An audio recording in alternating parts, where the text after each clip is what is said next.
Meu falecido marido, o pastor, tinha um cofre cheio de segredos das mulheres da igreja. É entre mim e Deus, ele dizia. Quando descobri o que ele escondia atrás do quadro da Santa Ceia, percebi que o demônio também usa a Bíblia para fazer seu trabalho. Que bênção poder falar com vocês hoje, meus queridos do coração. Sou Jurema Guindani, viúva, 78 anos, moradora de Cacimba de Dentro, na Paraíba. Uma cidadezinha pequena, onde todo mundo conhece todo mundo, onde as fofocas correm mais rápido que água na chuva e onde a fé sempre foi o pilar da comunidade. Hoje em dia, vivo uma vida tranquila, graças ao bom Deus. Toda manhã, acordo cedinho com o cantar do galo, ainda é escuro quando me levanto. Preparo meu cafezinho, coloco meu melhor vestido e vou para a igrejinha rezar. É engraçado como a vida dá voltas, viu? Eu que passei tantos anos como esposa do pastor, agora só entro na igreja quando não tem ninguém. Prefiro conversar com Deus no silêncio, só eu e Ele. Depois da minha oração matinal, volto para casa e faço minhas tarefas. O restante do dia passo cuidando das minhas galinhas, do meu jardim de ervas. Tenho de tudo um pouco: alecrim, manjericão, arruda, espada de São Jorge. Cada uma com seu propósito, cada uma com sua proteção.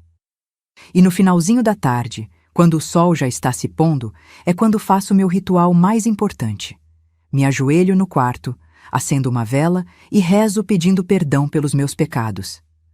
Ah, meus filhos, todo mundo tem pecado, não é mesmo? Uns pequenininhos, outros grandes como montanhas. O meu, bem. O meu é daqueles que carrego no peito em silêncio. A Bíblia diz, não matarás, mas também diz muitas coisas sobre justiça. E foi buscando justiça que cometi o maior pecado da minha vida.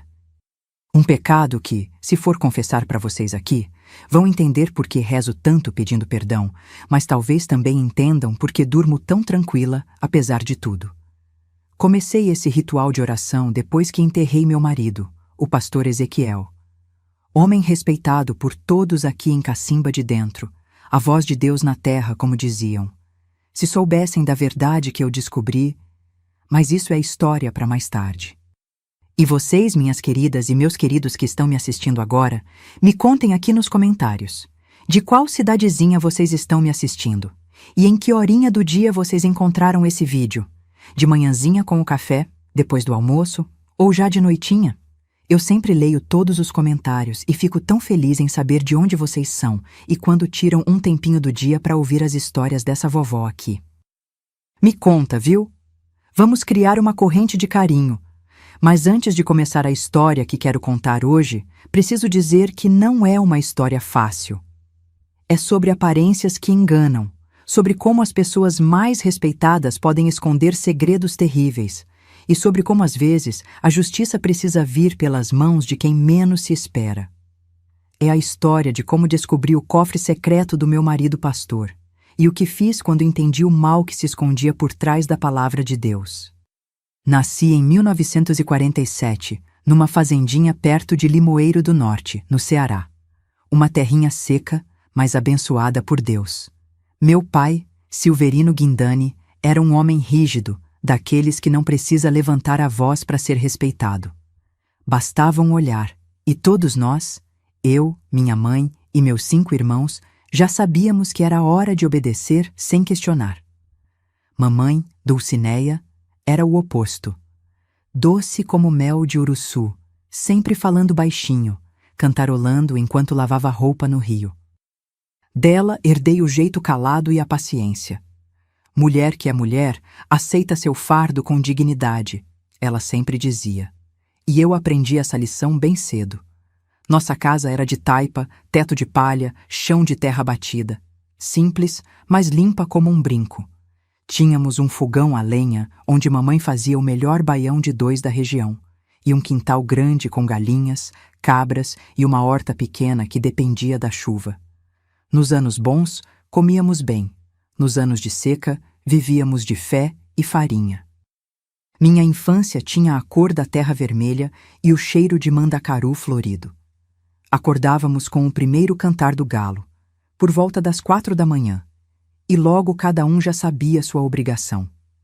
Eu, sendo a segunda mais velha, ajudava a mamãe com a casa e com os irmãos menores, lavar roupa, buscar água na cacimba, socar o pilão para fazer farinha, cuidar das crianças. Meus irmãos homens trabalhavam na roça com papai. Brincar? Só depois que todas as obrigações estavam cumpridas. E mesmo assim, eram brincadeiras simples. Fazíamos bonecas de sabugo de milho, jogávamos 5 Marias com pedrinhas, cantávamos cantigas de roda quando a lua estava cheia. Minha amiga mais próxima era Zefinha, filha do compadre Totonho. Nós duas sempre juntas, compartilhando sonhos sussurrados debaixo do pé de juazeiro. Na escola, eu era aplicada. Aprendi a ler e escrever rapidinho, mas só pude estudar até a 4ª série. Mulher não precisa de muita letra não, dizia papai. O que precisa é saber cuidar de casa e obedecer. E assim foi. Com 11 anos, já estava praticamente tomando conta da casa toda quando mamãe ficava doente, o que acontecia com frequência depois que ela teve o meu irmão caçula, Jocélio. Foi nessa época que a igreja ganhou mais espaço na nossa vida. Lá em Limoeiro não tinha igreja evangélica, só a capela católica, onde o padre vinha uma vez por mês. Mas um dia, chegou na região um pregador itinerante, homem alto e de voz forte, que montou uma tenda de lona e começou a fazer cultos. Papai, que nunca tinha sido muito de ir à igreja, se encantou com as pregações. Esse homem fala a verdade, ele dizia. E assim, nossa família inteira se converteu. A religião entrou forte na nossa casa. Mamãe passou a ler a Bíblia todos os dias, mesmo com dificuldade. Papai ficou ainda mais rígido com as regras. Nada de vaidade, nada de festas mundanas, nada de amizades com ímpios. A obediência, que já era importante, virou lei divina. Filha, obedecer aos pais é obedecer a Deus, mamãe me ensinava. Eu tinha 12 anos quando notei que os homens da igreja olhavam diferente para mim. Estava virando moça e aquilo me assustava. Mamãe percebeu e me chamou num canto. Jurema, agora você precisa ser ainda mais cuidadosa. O corpo da mulher é templo sagrado, mas também é tentação para o homem. Guarde-se. E me ensinou a andar de cabeça baixa, a não sorrir muito, a usar roupas que escondessem as formas que começavam a aparecer. Mas foi um desses homens, de Deus, que primeiro me fez entender o perigo.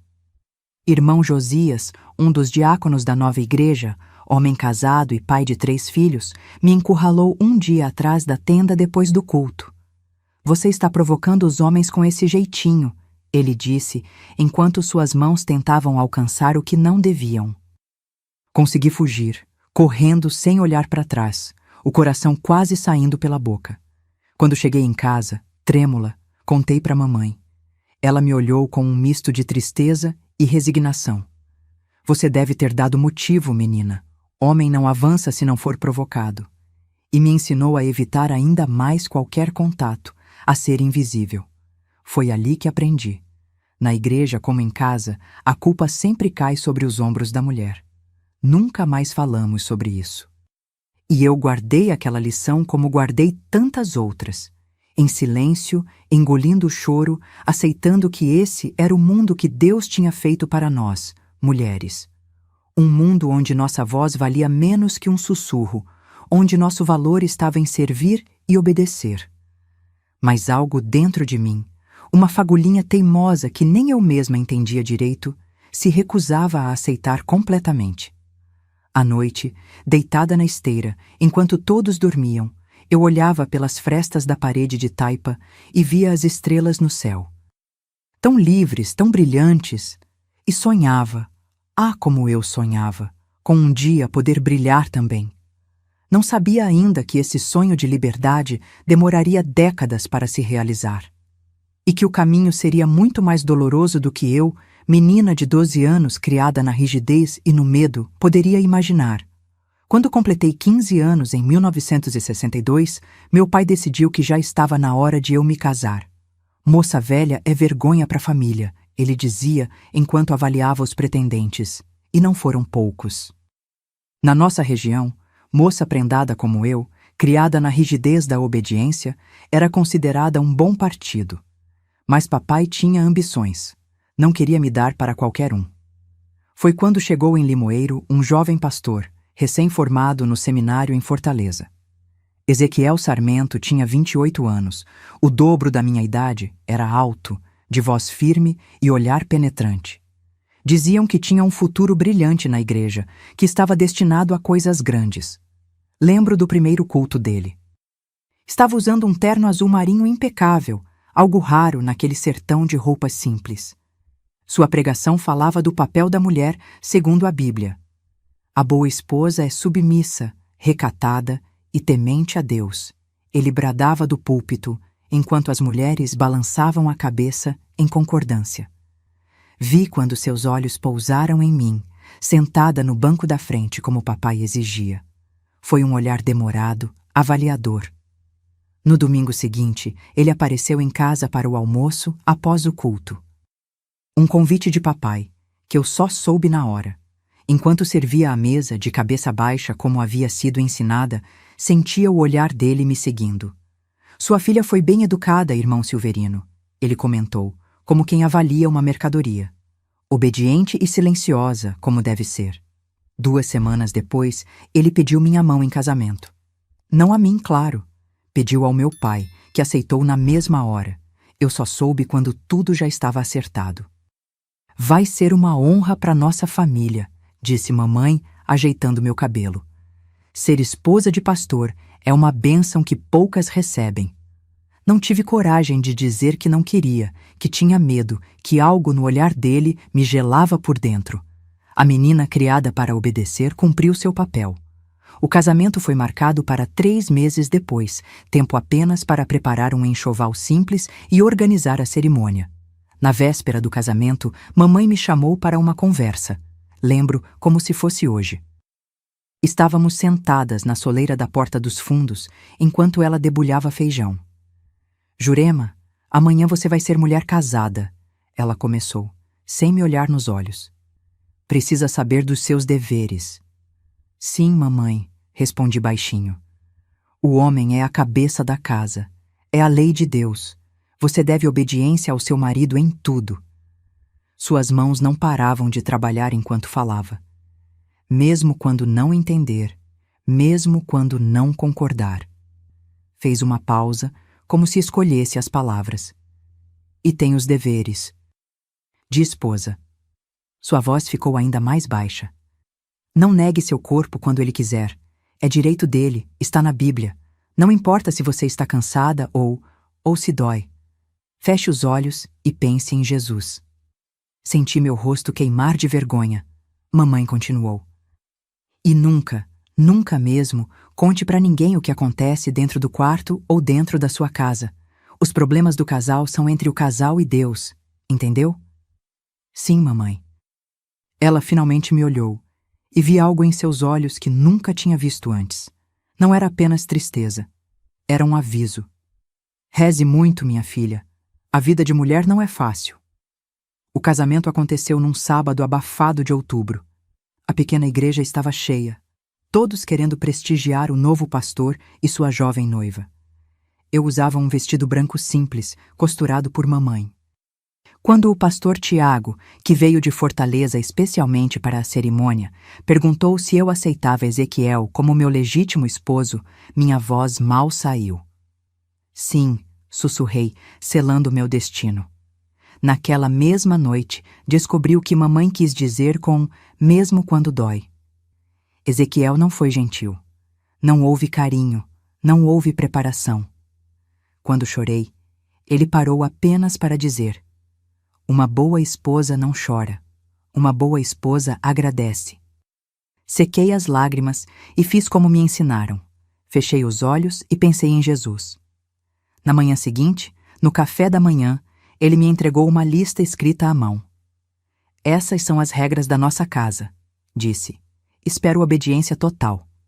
A lista tinha mais de 20 itens. Horários para cada refeição, como a casa deveria ser limpa, quais roupas eu podia usar, como deveria me comportar na igreja, com quem podia falar. Até o tom de voz que eu podia usar estava especificado. nunca mais alto que um sussurro dentro de casa. 2 meses após o casamento, Ezequiel anunciou que tinha recebido um chamado para pastorear uma igreja em Cacimba de Dentro, na Paraíba. É uma oportunidade enviada por Deus, ele disse, com aquele brilho nos olhos que eu já começava a reconhecer. O brilho de quem vê poder, não de quem vê serviço. Deixamos o Ceará numa manhã fria de dezembro.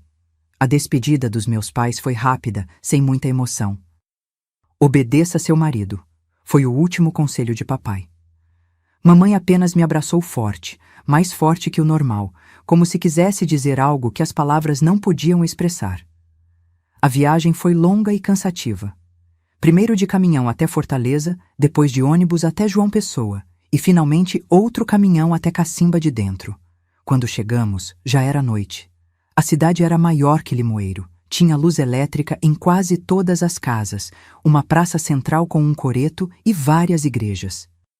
A que seria pastoreada por Ezequiel ficava numa rua lateral, um prédio simples de alvenaria com uma cruz de madeira na fachada. Ao lado havia a casa pastoral, onde moraríamos. Melhor que a casa de taipa dos meus pais, mas ainda assim modesta. 2 quartos, sala, cozinha e um banheiro, luxo que eu nunca tinha tido. Esta será nossa casa por enquanto, disse Ezequiel enquanto abria a porta. Mas tenho planos maiores. Esta congregação vai crescer e nós cresceremos com ela. Naquela primeira noite em Cacimba de Dentro, enquanto Ezequiel dormia, fiquei acordada olhando para o teto desconhecido. Estava a centenas de quilômetros da minha família, numa cidade estranha, com um homem que cada dia me assustava mais. Mas ainda tinha esperança. Talvez ele melhorasse com o tempo. Talvez eu aprendesse a ser a esposa que ele queria. Talvez Deus ouvisse minhas orações. Não sabia ainda que o inferno que eu conhecia era apenas o começo. Que a máscara do homem de Deus esconderia, por anos a fio, um monstro que nem nos meus piores pesadelos eu poderia imaginar. Na manhã seguinte, começou minha vida como esposa do pastor em Cacimba de Dentro. Acordei antes do sol nascer para preparar o café exatamente como ele gostava. Quando ele entrou na cozinha, examinava cada detalhe, a mesa posta, a temperatura do café, meu cabelo preso e meu vestido longo e comportado. Lembre-se, ele disse enquanto bebia seu café. Agora você é o exemplo para todas as mulheres da igreja. Um deslize seu é um deslize meu. E eu não tolero deslizes. Foi nesse primeiro dia que percebi como a casa pastoral tinha paredes finas, mas portas grossas. Como se fosse construída para que as aparências fossem mantidas, enquanto o que acontecia a portas fechadas permanecia bem guardado. Também foi no primeiro mês em Cacimba de Dentro que vi, pela primeira vez, o cofre. Estava ajeitando o escritório de Ezequiel na sacristia da igreja quando ele me pegou olhando para um quadro da Santa Ceia. Nunca entre aqui sem minha permissão, ele disse, me assustando. Não o tinha ouvido chegar. Este é um lugar sagrado, só para homens de Deus. Naquela noite, recebi o primeiro castigo físico, por ter entrado no escritório sem permissão. É por amor que te corrijo, ele disse, enquanto desafivelava o cinto. Como Deus corrige seus filhos. E assim começaram os anos mais escuros da minha vida. Os anos se passaram, e cada dia na casa pastoral era como pisar num campo minado. Nunca sabia o que poderia despertar a ira de Ezequiel. Um café não quente o suficiente, uma camisa não passada nas dobras certas, uma palavra dita no tom errado.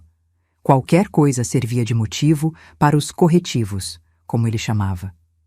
É meu dever como seu marido e pastor te moldar à imagem que Deus espera, ele dizia, enquanto eu segurava o choro. Agradeça a correção. E eu agradecia de cabeça baixa as marcas escondidas sob mangas compridas e golas altas. Na frente dos outros, éramos o casal perfeito. Ele, o pastor carismático que fazia a congregação crescer a cada mês. Eu, a esposa dedicada que tocava piano nos cultos, coordenava o círculo de oração das mulheres e sorria docemente para todos. Vejam como a irmã Jurema é um exemplo de mulher cristã, ele dizia do púlpito, enquanto eu sentava no primeiro banco, mãos cruzadas sobre o colo, olhos baixos. Submissa, recatada, silenciosa. O que ninguém sabia é que essa submissão era mantida a duras penas. Nos primeiros anos, ainda tentei algumas vezes me impor. Quando descobri que estava grávida, em 1965, achei que as coisas mudariam, que a chegada de um filho faria Ezequiel mais gentil. Foi meu maior erro. Você acha que um bebê vai te dar algum poder nesta casa? Ele rugiu quando contei a novidade, esperando um abraço. Em vez disso, recebi um empurrão tão forte que bati contra a parede da cozinha. Essa criança vai ser minha, não sua. Vai aprender desde cedo quem manda aqui. Perdi o bebê 2 semanas depois. O médico da cidade disse que essas coisas acontecem, que muitas mulheres perdiam o primeiro filho, mas eu sabia a verdade. Enquanto me recuperava na cama, Ezequiel apareceu com uma Bíblia na mão. Viu o que acontece quando tenta se elevar acima do seu lugar? Ele disse, folheando as páginas até encontrar o que procurava. Provérbios 16:18. A soberba precede a ruína e a altivez do espírito, a queda. Foi Deus quem tirou este filho para te ensinar humildade. Nunca mais engravidei. Talvez meu corpo soubesse que não era seguro trazer uma criança para aquela casa. Ou talvez fosse mais uma das punições divinas que Ezequiel dizia que eu merecia. Com o tempo, a igreja cresceu. De uma pequena congregação de 30 pessoas, passou a ter mais de 200 membros. Construímos um templo maior, e a casa pastoral também foi ampliada. Ezequiel ganhou respeito na cidade e até em cidades vizinhas. Era chamado para pregar em conferências, para aconselhar outros pastores, o ungido de Deus, como muitos o chamavam. Em 1970, quando já estávamos há 8 anos em Cacimba de Dentro, a rotina de Ezequiel mudou. Começou a fazer aconselhamentos pastorais individuais com mulheres da igreja, sempre a portas fechadas, sempre em seu escritório na sacristia. São assuntos delicados, questões de foro íntimo, ele explicava quando alguém questionava. Precisam de privacidade para que as irmãs possam abrir o coração sem constrangimento. Foi nessa época que notei um padrão. Depois desses aconselhamentos, Ezequiel passava horas trancado no escritório. E as mulheres nunca mais eram as mesmas. Algumas deixavam a igreja. Outras ficavam, mas com olhares vazios, evitando cruzar meu caminho. Uma delas foi Neide, esposa do comerciante Adalberto. Uma mulher alegre, de sorriso fácil, que de repente ficou calada e esquiva. Certa vez, tentei conversar com ela após o culto. Irmã Neide, faz tempo que não conversamos. Está tudo bem? Ela olhou para mim como quem vê um fantasma. Tudo ótimo, irmã Jurema. Seu marido é um homem de Deus, um verdadeiro homem de Deus. E saiu apressada, quase correndo. Depois foi Marinete, a jovem filha do diácono Jeremias. Tinha apenas 17 anos quando começou a frequentar os aconselhamentos. Logo depois, casou-se às pressas com um rapaz da cidade vizinha e nunca mais pisou na igreja. Comentei com Ezequiel sobre essas mudanças. Foi um erro terrível. Está me vigiando agora? Questionando meu trabalho pastoral? Seu rosto ficou vermelho de raiva. Quem você pensa que é para duvidar do meu chamado? Para duvidar de Deus? O castigo daquela noite foi um dos piores. Fiquei 3 dias de cama, dizendo para todos que tinha uma gripe forte. Ninguém questionou. Ninguém nunca questionava. Com o tempo, aprendi a ficar completamente invisível. A me mover pela casa e pela igreja, como um fantasma, cumprindo minhas obrigações sem fazer barulho, sem chamar atenção. Parei de falar a menos que me perguntassem algo diretamente. Evitava olhar nos olhos das pessoas. Sorria apenas quando necessário, um sorriso mecânico que nunca alcançava os olhos. À noite, sozinha na cama enquanto Ezequiel trabalhava até tarde no escritório, eu rezava. Não mais por libertação. Tinha perdido essa esperança há muito tempo. Rezava por força para suportar mais um dia. E, secretamente, rezava para que as outras mulheres encontrassem uma saída que eu não conseguia ver. Em 1975, a saúde de Ezequiel começou a dar sinais de fragilidade. Com 41 anos, foi diagnosticado com pressão alta e problemas cardíacos. O médico recomendou uma dieta rigorosa, sem sal, sem gordura. Coube a mim prepará-la, claro. Se a comida não estiver boa, é sua culpa se eu morrer, ele ameaçava. Você vai carregar esse peso para sempre. Foi nesse período que descobri por acaso seu segredo médico. Remexendo numa gaveta em busca de um remédio, encontrei um relatório médico antigo. Ezequiel tinha alergia severa a castanhas. Tão severa que uma pequena quantidade poderia causar um choque anafilático fatal. Guardei essa informação comigo, sem saber por quê. Talvez fosse apenas o instinto de quem vive em cativeiro. Qualquer informação pode ser útil algum dia. Os anos continuaram passando, e minha vida se resumia a ser a sombra perfeita do grande pastor Ezequiel Sarmento. Aos domingos, vestia meu melhor vestido, prendia o cabelo num coque perfeito e sentava no primeiro banco com as mãos cruzadas sobre a Bíblia.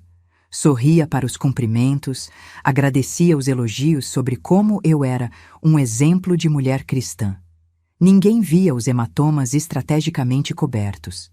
Ninguém ouvia os gritos abafados pelas paredes da casa pastoral. Ninguém percebia meus olhos mortos, o sorriso que nunca alcançava o olhar. Até que, em 1983, algo quebrou em mim. Não foi um grande evento. Não houve um castigo pior que os outros. Foi algo pequeno, quase insignificante. Tínhamos uma nova família na igreja. O irmão Josué, sua esposa Madalena e a filha, Raquel, de apenas 14 anos. Uma menina doce, de olhos grandes e sorriso tímido. Numa manhã de domingo, vi Ezequiel olhando para ela de um jeito que eu conhecia bem. O mesmo olhar que ele tinha dirigido a tantas outras ao longo dos anos. Depois do culto, ele anunciou: "A jovem Raquel vai começar aconselhamento pastoral esta semana. Tem mostrado interesse em se batizar e precisamos prepará-la adequadamente." Naquela noite, enquanto lavava a louça do jantar, percebi que minhas mãos tremiam. Uma raiva fria, diferente de qualquer coisa que já tinha sentido, começou a crescer dentro de mim.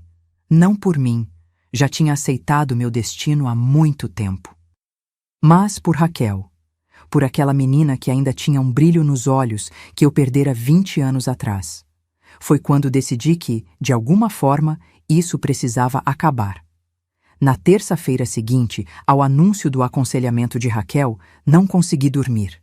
Ficava imaginando aquela menina inocente entrando no escritório de Ezequiel, sem saber o que a esperava. A mesma cena que tinha se repetido tantas vezes, com tantas mulheres diferentes por tantos anos. E eu, sempre calada, sempre cúmplice pelo meu silêncio.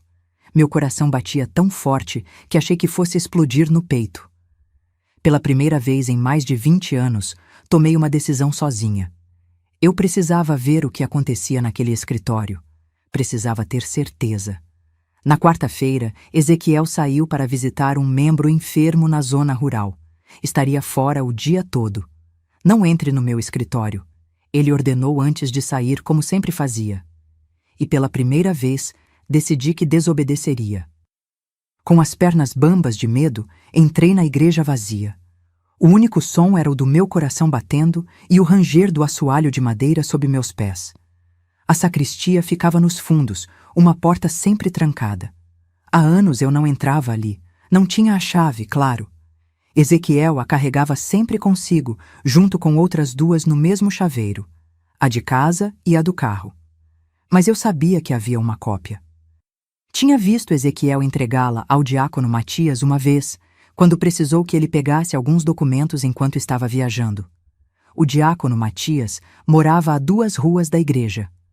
Um homem idoso, viúvo, que cuidava do jardim da igreja nas horas vagas. Tinha sido o primeiro convertido quando chegamos à cidade. Leal a Ezequiel como um cão a seu dono. Inventei uma história. Disse que Ezequiel tinha ligado da casa do irmão Severino, onde não havia telefone, então ninguém poderia confirmar, pedindo alguns papéis urgentes do escritório. Ele disse que você tem uma cópia da chave, irmão Matias. O velho me olhou desconfiado.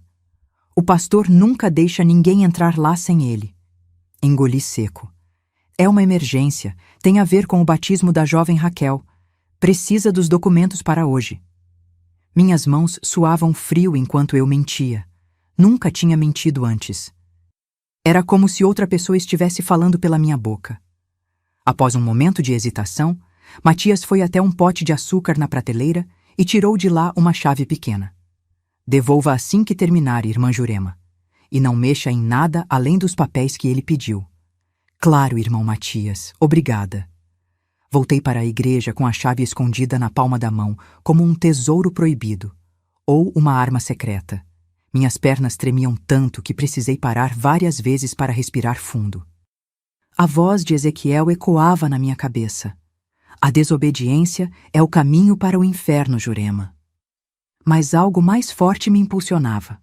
A imagem de Raquel, tão jovem, tão parecida comigo quando cheguei à cacimba de dentro. Não podia deixar que a história se repetisse. A chave girou com facilidade na fechadura. A porta se abriu sem ruído, como se também conspirasse comigo. O escritório era exatamente como eu lembrava. Uma mesa grande de madeira escura, estantes com livros religiosos, 2 cadeiras estofadas de verde, uma atrás da mesa, outra em frente. E na parede atrás da mesa, o quadro da Santa Ceia que eu tinha notado tantos anos atrás. Não sabia exatamente o que procurava.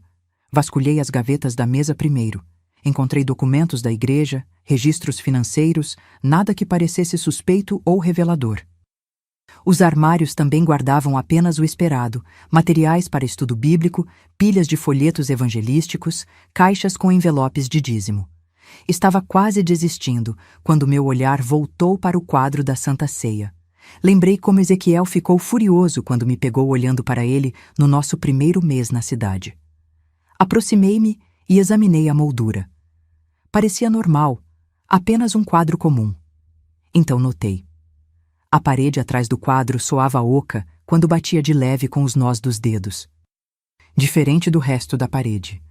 Com o coração aos pulos, retirei o quadro. E lá estava, um cofre de metal embutido na parede. Fiquei paralisada por alguns instantes. Um cofre. O que poderia estar guardado ali que fosse tão importante? Dinheiro da igreja? Documentos secretos? Ou algo pior? O cofre tinha um teclado numérico, não uma chave. Precisava de uma combinação de 6 números. Tentei o óbvio primeiro. A data de nascimento de Ezequiel. Nada. A data do nosso casamento. Nada. A data de fundação da igreja. Nada. Então me lembrei de algo. Um versículo que Ezequiel citava frequentemente em seus sermões sobre julgamento.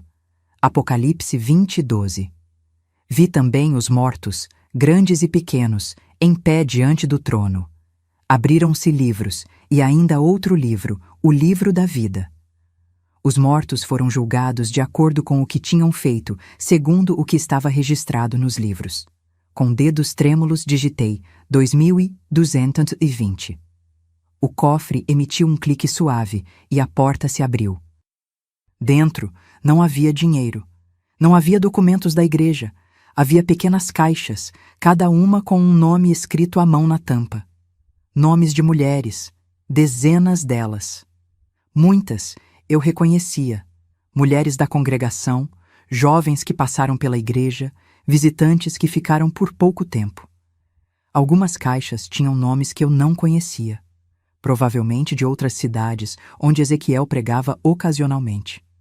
Com mãos trêmulas, peguei a primeira caixa. Tinha o nome Neide escrito na tampa. Abria e encontrei dentro um pequeno brinco dourado, uma mecha de cabelo e uma folha de papel dobrada. Desdobrei o papel e li. Era uma lista detalhada de pecados confessados por Neide durante os aconselhamentos.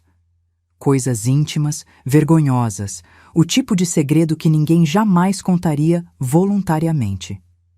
E no final da lista, escrito em vermelho: submissão completa alcançada em 15/07/1970. Peguei outra caixa. Marinette. Dentro, um lenço bordado, uma fita de cabelo e outra folha com confissões. No final, a mesma frase aterradora: submissão completa alcançada em 03/10/1971. Caixa após caixa, o mesmo padrão se repetia. Um objeto pessoal, quase como um troféu, uma mecha de cabelo, um documento com segredos íntimos, e aquela frase final marcando o momento em que Ezequiel conseguiu quebrar completamente a vontade daquela mulher. Quando cheguei à última fileira de caixas, encontrei uma que gelou meu sangue. Tinha meu nome, Jurema. Com mãos trêmulas, abria. Dentro, a aliança de ouro da minha mãe. A única coisa de valor que ela tinha me dado antes do casamento, e que Ezequiel tomou de mim na nossa primeira noite juntos, dizendo que mulher casada não precisa de joias da família. Também havia uma mecha do meu cabelo, cortada enquanto eu dormia na nossa noite de núpcias, e a folha de papel, listando meus pecados, na maioria inventados por ele para justificar os castigos. No final, as palavras: submissão completa alcançada em 04/01/1963. Apenas 3 meses após nosso casamento e poucas semanas depois de chegarmos à cacimba de dentro. Senti como se o chão tivesse desaparecido sob meus pés. Todo aquele tempo, todas aquelas mulheres, não eram apenas aconselhamentos pastorais que saíram dos limites. Era um sistema. Um plano meticuloso para identificar mulheres vulneráveis, extrair seus segredos mais profundos, usar esses segredos para manipulá-las e subjugá-las. E então vi, na última prateleira do cofre, uma caixa nova.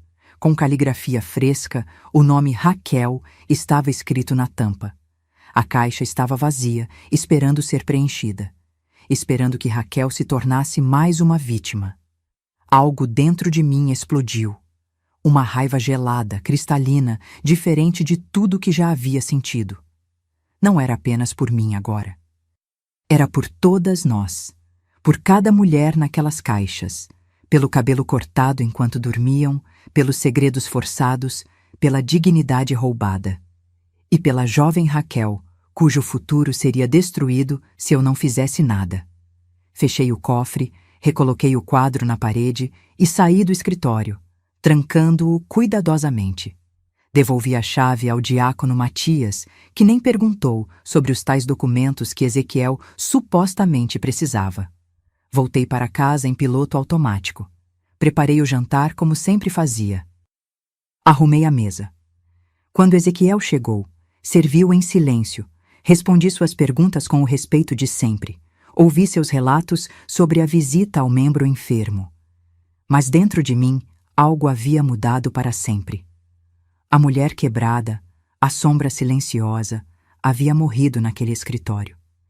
Em seu lugar, nasceu algo novo, algo determinado e implacável. Naquela noite, enquanto Ezequiel dormia, fiquei acordada pensando. Não podia simplesmente denunciá-lo.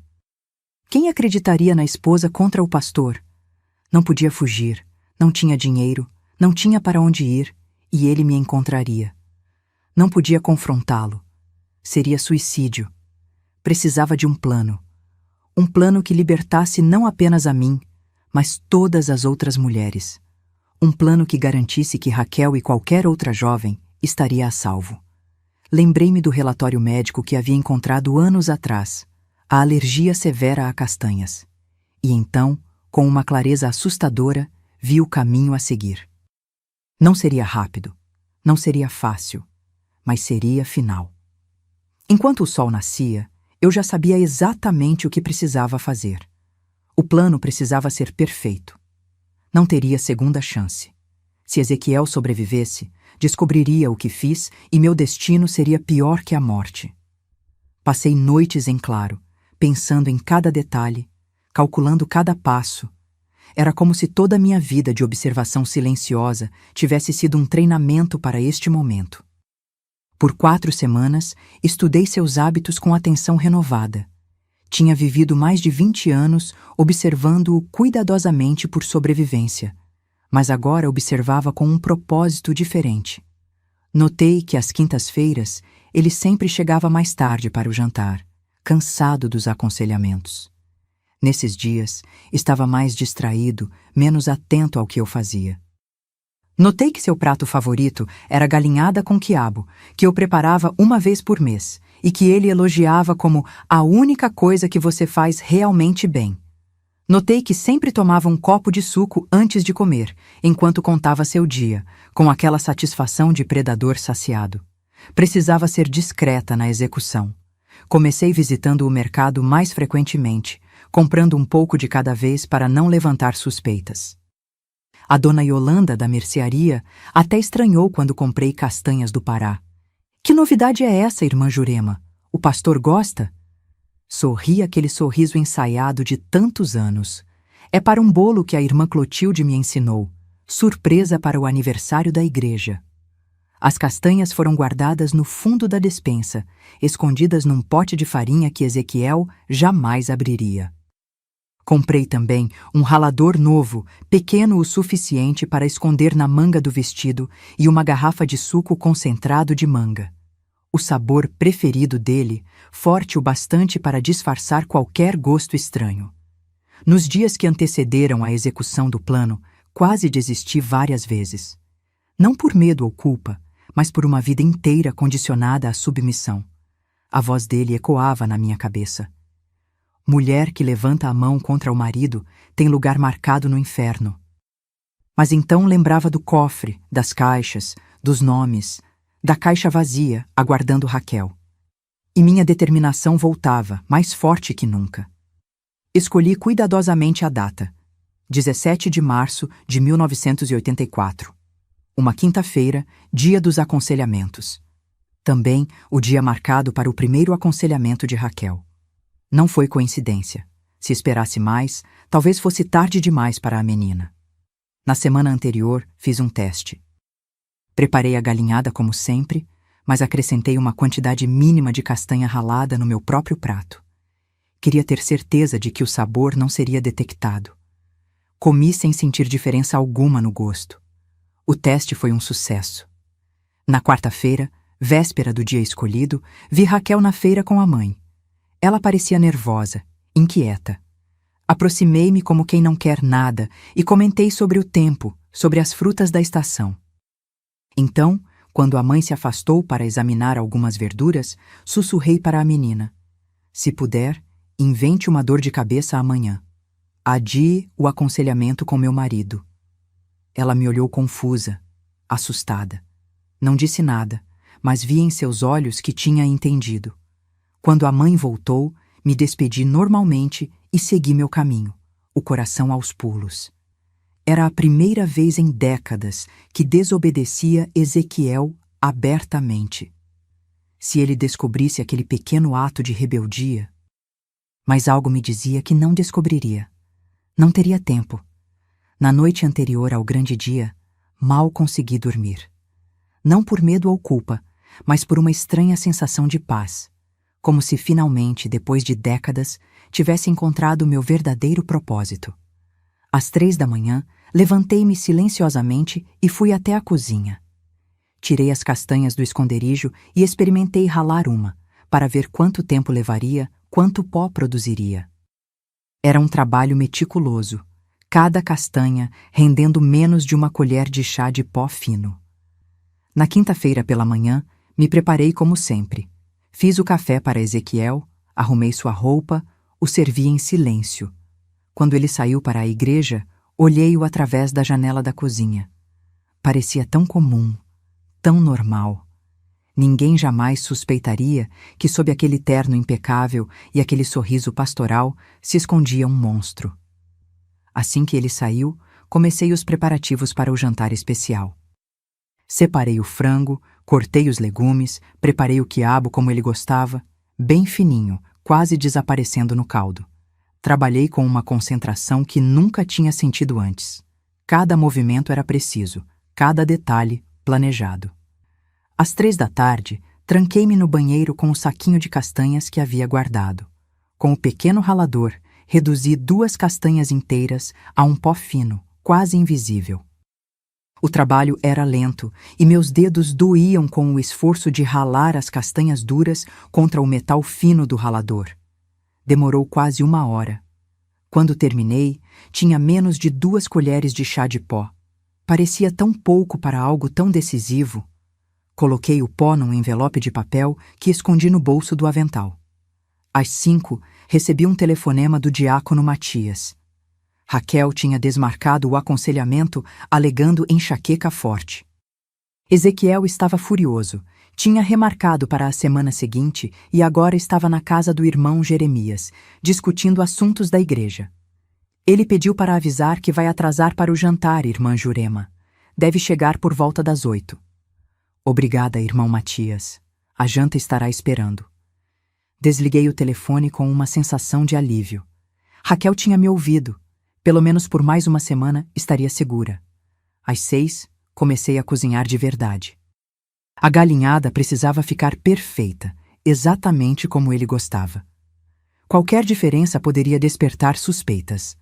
Enquanto o frango cozinhava com as especiarias, açafrão, cominho, pimenta do reino, eu ensaiava mentalmente cada passo do que estava prestes a fazer. Às 7h30, o jantar estava pronto. A mesa posta com capricho, a galinhada fumegante numa travessa de cerâmica, o suco de manga na jarra de vidro. Enquanto esperava, peguei o envelope no bolso. Era tão pouco pó. Seria suficiente? O médico havia dito que mesmo uma quantidade mínima poderia ser fatal para quem tem alergia severa. Ainda assim, não podia arriscar.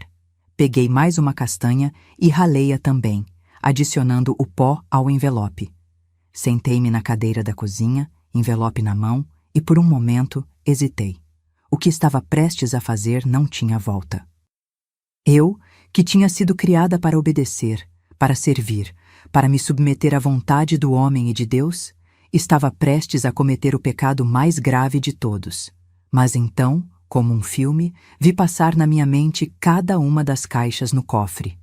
Cada nome, cada mecha de cabelo, cada confissão arrancada à força, cada vida destruída. Perdoe-me, Senhor, sussurrei para o teto da cozinha. Se isso me levar ao inferno, que seja, mas não posso permitir que ele destrua mais vidas. Às 8 em ponto, ouvi o carro de Ezequiel estacionando em frente à casa. Servi um copo de suco e, com mãos estranhamente firmes, despejei o conteúdo do envelope no líquido alaranjado. Mexi bem com uma colher, até ter certeza de que o pó estava completamente dissolvido. Não havia volta. Ezequiel entrou, jogando o paletó sobre o sofá como sempre fazia. Parecia cansado, mas satisfeito, como um predador após uma caçada bem-sucedida. Aquela menina, Raquel, desmarcou o aconselhamento. Ele comentou irritado. Disse que estava com enxaqueca. Enxaqueca, quando era seu aconselhamento espiritual. Que falta de respeito com as coisas de Deus. Que pena, querido, respondi baixinho, enquanto ajeitava seu lugar à mesa. Talvez na semana que vem ela esteja melhor. Ela estará, ele disse com aquele tom que eu conhecia tão bem. Já falei com os pais, não haverá mais desculpas. Servi-lhe o copo de suco, como fazia todas as noites. Deve estar cansado e com sede. O suco está fresquinho. Ele tomou um longo gole de suco, fechando os olhos por um momento. Excelente, como sempre. Você tem seus defeitos, Jurema, mas sabe como preparar um bom suco. Servi a galinhada, primeiro para ele, depois uma pequena porção para mim. Como sempre, ele comeu sem pressa, saboreando cada garfada, enquanto falava sobre os planos para a igreja, sobre como Deus estava abrindo portas, sobre como sua influência crescia na região. Estou pensando em ampliar os aconselhamentos, ele disse entre uma garfada e outra. Há muitas jovens na igreja precisando de orientação espiritual. Essa geração está perdida no mundo. Assenti em silêncio, observando-o comer. Cada segundo parecia uma eternidade. Será que tinha calculado mal? Será que o pó não era suficiente? Será que os médicos estavam errados sobre a gravidade da alergia? Então aconteceu. No meio de uma frase sobre a construção do novo anexo da igreja, Ezequiel parou. Levou a mão à garganta. Seus olhos se arregalaram em pânico. Não, consigo respirar. Ele ofegou, a voz já rouca. Levantei-me calmamente. O que foi, querido? Está se sentindo mal? Ajuda, ele tentou dizer, o rosto já começando a inchar, manchas vermelhas aparecendo no pescoço. Tal. Peguei seu copo de suco e o meu, levando-os para a pia.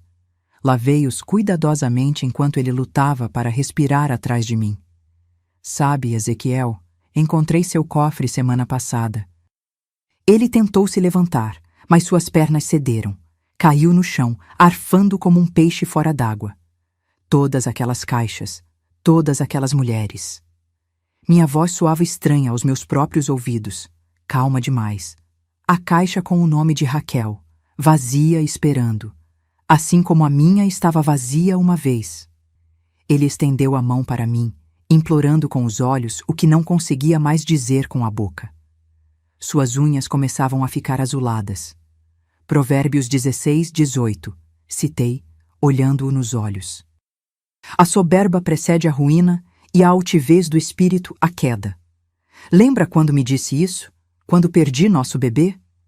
Ezequiel estava no chão agora, convulsionando levemente. Seus olhos demonstravam entendimento. Sabia o que estava acontecendo. Sabia quem era responsável. Ninguém vai suspeitar, continuei, agora sentando-me no chão ao seu lado, mas fora de alcance. O piedoso pastor Ezequiel, com seu problema cardíaco conhecido. Um ataque súbito durante o jantar. Uma tragédia. Todos vão me consolar, a pobre viúva. Seus olhos me fitavam com um ódio que, pela primeira vez na vida, não me causou medo algum. Isso é por mim, por Neide, por Marinette, por cada mulher naquelas caixas e por Raquel, que você nunca vai tocar. Foram suas últimas palavras. Ezequiel morreu ali mesmo, no chão da cozinha da casa pastoral, aos 50 anos de idade, vítima de um choque anafilático severo. Fiquei sentada ao seu lado por mais 20 minutos, apenas para ter certeza. Depois liguei para o diácono Matias. Venha rápido, irmão. O pastor está passando mal. Quando ele chegou, 15 minutos depois, já tinha lavado os pratos do jantar, guardado a comida e estampado em meu rosto a expressão de desespero apropriada. Ele desmaiou de repente. Chamei seu nome, tentei acordá-lo, mas não responde. O diácono Matias chamou uma ambulância e depois começou a telefonar para outros membros da igreja. Em menos de 1 hora, a casa pastoral estava cheia.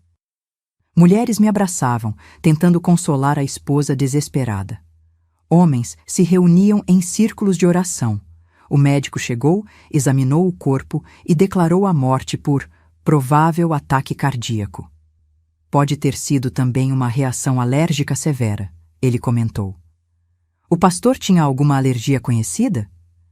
Não que eu saiba. Menti com os olhos baixos. Ele sempre foi tão saudável, só tinha aquele probleminha do coração. O médico assentiu, compreensivo. Às vezes, essas alergias se desenvolvem subitamente.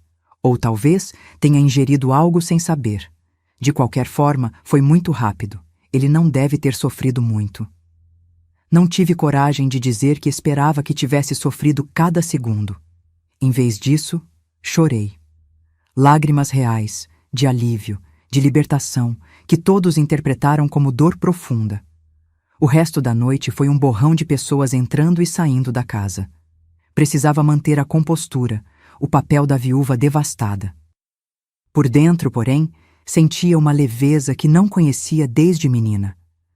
Como se um peso enorme tivesse sido retirado dos meus ombros, como se pudesse finalmente respirar. Dormi naquela noite, pela primeira vez em 22 anos, sem medo.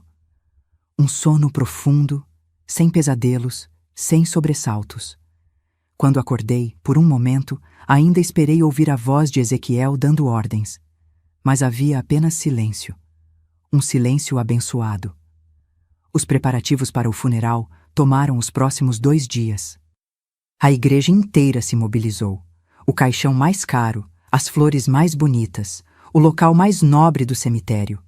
O homem de Deus merecia nada menos que isso. O funeral de Ezequiel foi o maior que Cacimba de Dentro já viu. Pastores de toda a região vieram prestar homenagens. Alguns tinham lágrimas nos olhos quando falavam do exemplo de servo fiel, do homem íntegro que deixa um legado imortal. Fiquei ao lado do caixão por horas, recebendo condolências, agradecendo o apoio, interpretando o papel da viúva devastada com perfeição.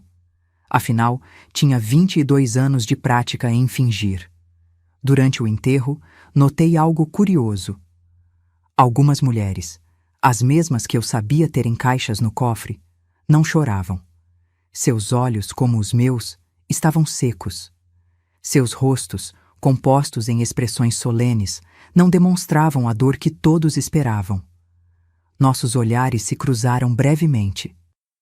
Não havia palavras, não havia gestos, apenas um entendimento silencioso, uma comunhão invisível. Mas a história não terminou com o enterro.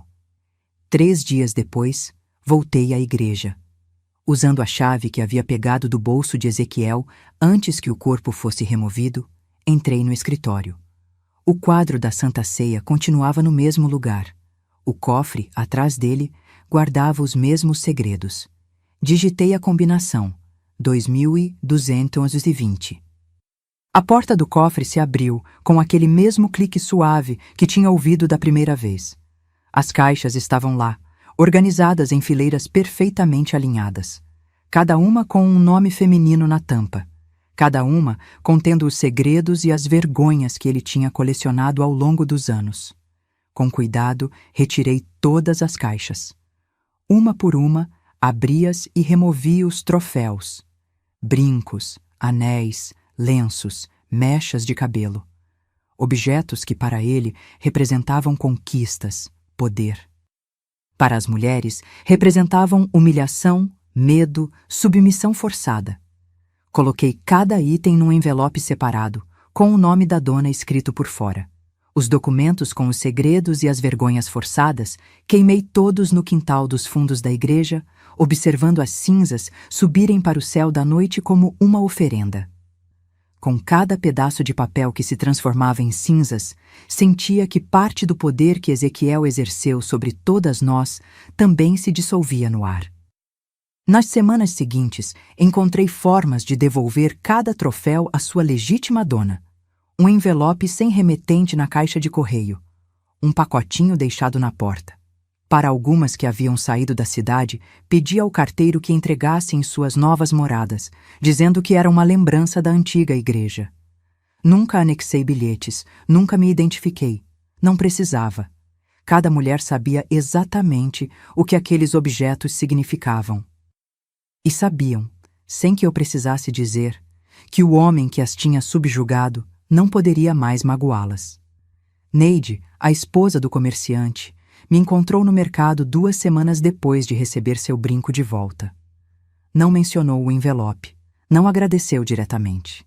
Apenas segurou minha mão por um momento mais longo que o normal, quando me cumprimentou e disse, olhando em meus olhos: "Que Deus te abençoe, irmã Jurema. De verdade." Marinette, que tinha se mudado para Campina Grande após o casamento apressado, voltou para visitar os pais alguns meses depois. Cruzamos na praça da igreja. Ela parou, me olhou longamente e então, para minha surpresa, me abraçou forte. "Obrigada", ela sussurrou em meu ouvido antes de se afastar rapidamente, com lágrimas nos olhos. Nunca contei a verdade a ninguém. Não precisava.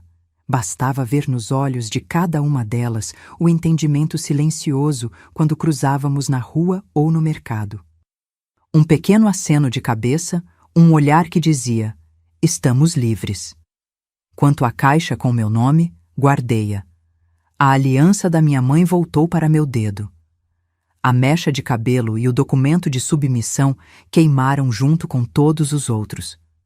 A igreja me ofereceu a casa pastoral para continuar morando. Afinal, onde mais iria a pobre viúva do pastor? Aceitei, mas apenas pelo tempo necessário para organizar minha vida. 6 meses depois do funeral, vendi a casa que Ezequiel e eu tínhamos comprado como investimento em João Pessoa, um imóvel que ele mantinha em segredo da congregação, pago com dinheiro desviado dos dízimos. Com o dinheiro, comprei uma casinha simples nos arredores de Cacimba de Dentro e comecei uma pequena criação de galinhas. Por que não saí da cidade? Alguns poderiam perguntar. A verdade é que não tinha outro lugar para ir. Não tinha mais família no Ceará. Meus pais já haviam falecido, meus irmãos estavam espalhados pelo país. E, além disso, queria ficar perto o suficiente para ver o resultado do que fiz. Para ver Raquel crescer e se casar sem as cicatrizes invisíveis que tantas outras carregavam. Para ver, uma a uma, as mulheres das caixas recuperarem suas vidas, seus sorrisos, sua dignidade. Nunca me casei novamente. Nunca quis. A liberdade que encontrei na viuvez era doce demais para trocar por qualquer companhia. Nos primeiros anos, alguns homens da igreja, viúvos, solteiros mais velhos, insinuaram interesse. Recusei a todos com educação, dizendo que meu coração ainda pertence ao pastor Ezequiel. Ninguém suspeitou que a verdade era exatamente o oposto. Meu coração, finalmente, pertencia apenas a mim. Com o tempo, a lenda do grande pastor Ezequiel Sarmento foi crescendo na cidade. O santuário dedicado à sua memória, o culto anual em sua homenagem. Eu comparecia a todos, sempre vestida de preto, sempre com um pequeno sorriso que todos interpretavam como saudade. Ninguém nunca soube que, em cada um desses cultos, eu celebrava não a vida do homem, mas sua ausência. Celebrava o fato de que ele nunca mais machucaria ninguém. Quanto a Raquel, ela cresceu, se formou professora e hoje dirige a escola municipal da cidade. Casou-se com um rapaz gentil, teve 3 filhos. Às vezes a encontro na feira, trocamos sorrisos. Ela nunca soube o quanto esteve perto de ter sua vida destruída. E é melhor assim. Se sentem falta do homem que conheciam, eu sinto falta da mulher que poderia ter sido se nunca o tivesse conhecido. A menina de Limoeiro do Norte que sonhava olhando as estrelas pelas frestas da parede de taipa. A jovem que poderia ter estudado, viajado, amado de verdade. Mas não me arrependo, nem por um segundo. E nas noites em que o peso do que fiz tenta me visitar, lembro-me das caixas no cofre, dos nomes, das vidas quebradas, e durmo o sono dos justos. Hoje, aos meus 78 anos, vivo uma vida que jamais imaginei ser possível quando era aquela jovem esposa aterrorizada. Continuo aqui em Cacimba de Dentro, na mesma casinha simples que comprei após a morte de Ezequiel. O tempo passou, a cidade cresceu, mas alguns cantos ainda guardam a mesma paz que me acolheu quando finalmente pude respirar sem medo. Minha casa fica um pouco afastada do centro, rodeada por um quintal grande, onde crio minhas galinhas. São mais de 20 agora, todas com nomes. Tem a Pintada, a Malhada, a Carijó, a Pedrez. Cada uma com seu temperamento, cada uma com sua história. Acordo cedinho, antes do sol nascer, para alimentá-las. Elas já me conhecem, correm para mim assim que abro a porta do galinheiro. É uma alegria ver esses bichinhos de Deus tão livres, tão despreocupados. No mesmo quintal, tenho meu jardim de ervas, um cantinho especial que cultivo com todo carinho. Alecrim para a memória, manjericão para afastar energias ruins, arruda para proteção, espada de São Jorge para guardar a casa. Aprendi sobre o poder dessas plantas com Dona Severina, uma senhora que conheci na feira, anos atrás. Ela me ensinou que a natureza tem cura para muitas dores, inclusive as da alma. As manhãs são meu momento sagrado. Depois de cuidar das galinhas, preparo meu cafezinho, ponho meu melhor vestido, simples, mas sempre limpo e bem passado, e vou para a igrejinha rezar. Não a mesma onde Ezequiel pregava, claro. Aquela nunca mais pisei. Frequento uma capelinha católica na entrada da cidade. Voltei às minhas raízes, ao catolicismo da minha infância em Limoeiro do Norte. Não me arrependo dos anos como evangélica. A fé sempre foi minha força, não importa o nome que damos a Deus, mas precisava de um recomeço completo. Na capela, rezo sozinha, antes que o padre ou qualquer outra pessoa chegue. Gosto do silêncio, da luz coada pelos vitrais, do cheiro de cera e incenso. Converso com Deus do meu jeito, sem intermediários. Peço perdão pelo que fiz, embora no fundo do coração não me arrependa. Imagino que Deus, que vê além das aparências, entende meus motivos melhor que qualquer ser humano. Volto para casa caminhando devagar, cumprimentando os vizinhos no caminho. Todos me conhecem como Dona Jurema, a viúva do pastor Ezequiel. Respeitam-me, têm carinho por mim. Se soubessem, mas não saberão. Alguns segredos precisam ser levados para o túmulo. Minhas tardes são preenchidas com pequenas alegrias. Faço tricô sentada na varanda, observando a vida passar. Crochê também, embora meus dedos já não sejam tão ágeis quanto antes. Faço colchas, cachecóis, gorros. Alguns vendo na feirinha de artesanato, que acontece aos sábados na praça.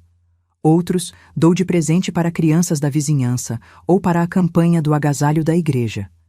De vez em quando recebo a visita da Teodora, minha vizinha mais próxima.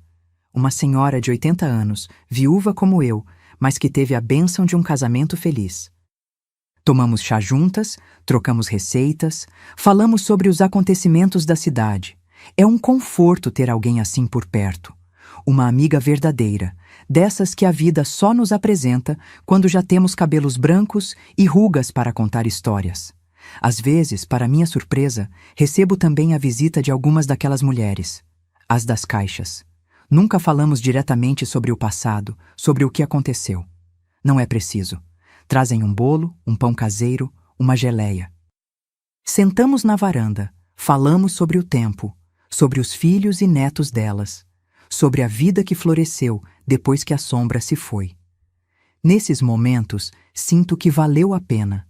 Cada segundo de medo, cada lágrima engolida, cada marca que carreguei na pele e na alma.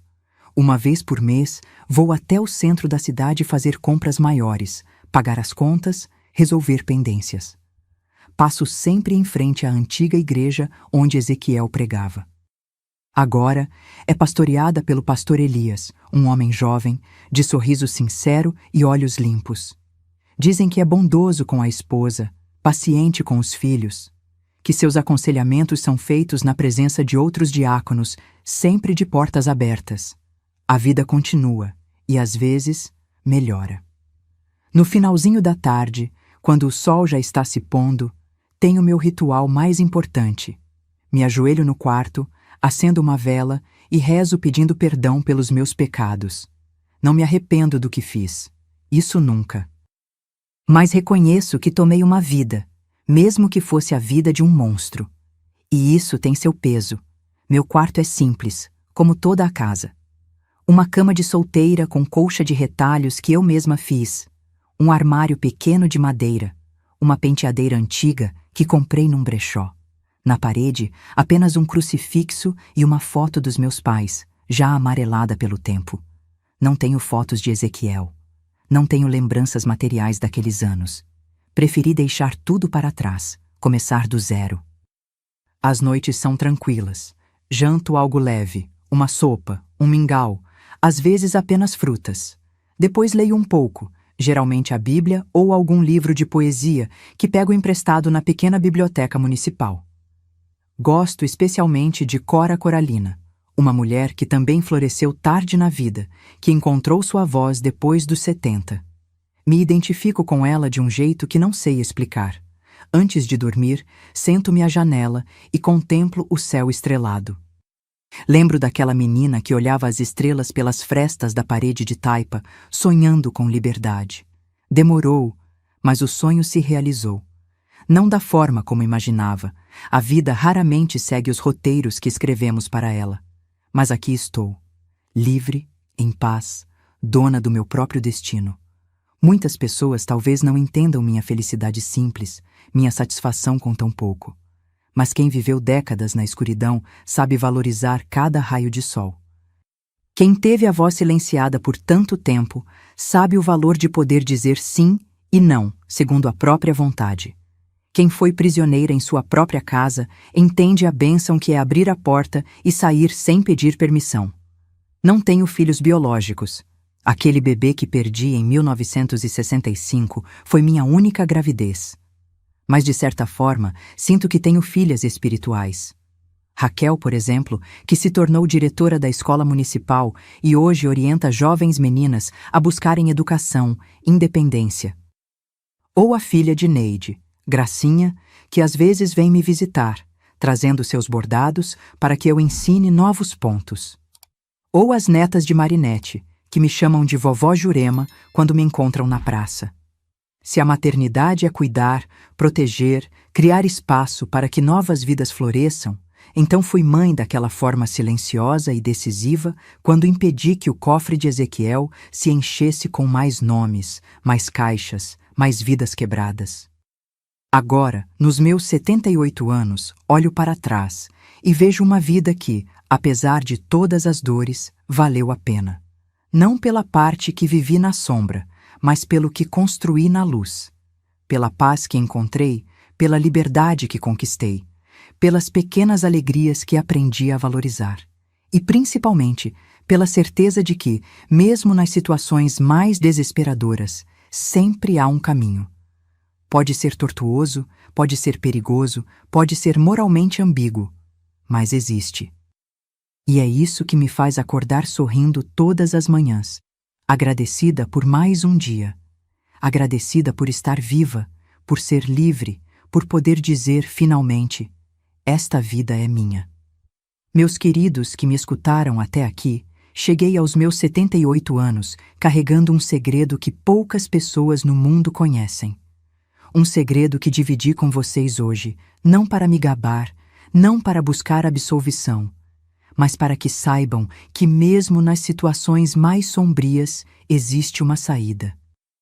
Vivi mais de 20 anos sob o jugo de um homem que usava a palavra de Deus como chicote, que se escondia atrás da Bíblia para cometer atrocidades. O cofre de Ezequiel, com suas caixas, seus nomes, seus troféus macabros, era o retrato perfeito da sua alma, fria e calculista. Quando descobri aquele cofre atrás do quadro da Santa Ceia, algo dentro de mim mudou para sempre. Percebi que às vezes o silêncio não é virtude, é cumplicidade. Percebi que a obediência cega, mesmo em nome da fé, pode nos transformar em instrumentos do mal. Se você que me escuta agora está preso numa situação de abuso, quero dizer, existe uma saída. Deus não criou ninguém para ser saco de pancadas. Nenhum versículo da Bíblia, corretamente interpretado, justifica a crueldade. Como diz Salmos 34:18, o Senhor está perto dos que têm o coração quebrantado e salva-os de espírito abatido. A vida é um presente precioso demais para ser vivida no medo. A verdadeira fé liberta, não aprisiona. O verdadeiro amor constrói, não destrói. Como aprendi em João 8:32, e conhecereis a verdade, e a verdade vos libertará. Meus queridos, antes de me despedir, quero pedir um favor especial. Se essa história tocou seu coração, por favor, se inscreva no canal e ative o sininho. Deixe nos comentários a palavra luz para eu saber que você assistiu até o final. Faça isso agora, não espere nem mais um minuto. Que Deus abençoe seu caminho e lhe dê coragem para enfrentar seus próprios cofres, seja lá quais forem. Esta vovó aqui manda um abraço apertado no seu coração.